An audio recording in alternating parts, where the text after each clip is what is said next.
Clark Reid here with today's tech headlines for you. Please give us a like if you enjoy these reports. Tap that like button, and you can also subscribe by hitting the little bell icon so you know when each new report is posted for you. Sony is working on a handheld gaming console that will let users play PS5 games anywhere. TheVerge.com reports this will put Sony in the fray with Nintendo, Microsoft, and the Valve Steam Deck. And that's all well and good, but the reporting has the thing years away from launch. That's not so good for Sony. While Sony fiddles, Nintendo will have a next-gen successor to its very popular Switch console out next year. Microsoft is developing its own Xbox prototype, but that also may be a few years out, as is with Sony.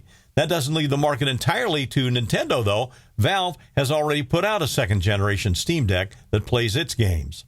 Amazon has pumped another $4 billion into AI maker Anthropic, the people that make the Claude large language model. It is the biggest competitor for OpenAI's ChatGPT. According to ArsTechnica.com, this will bring Amazon's stake to $8 billion. That does keep them at a minority investor position.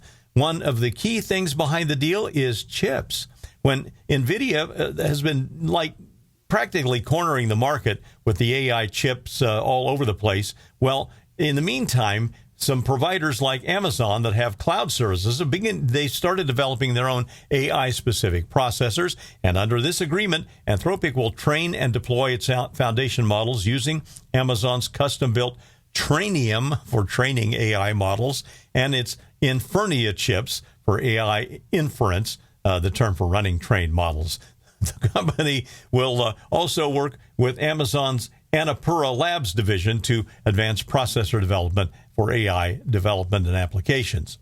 Now, we've previously reported that iOS 18 and the further updates to it make it harder for hackers as well as governments to get into your phone. Well, now, none other than the NSA, the National Security Agency, warns that you should turn your phone off and on at least once a week. Why?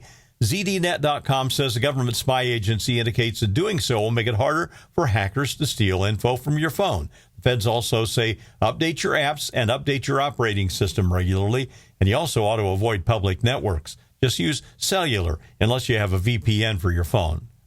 In one of the wilder stories I've seen, some researchers have figured out a way to grow plants without any sunlight. BGR.com reports they're doing so through what they call electroagriculture. Simply put, they leverage electricity to power plant growth, bypassing the need for regular photosynthesis.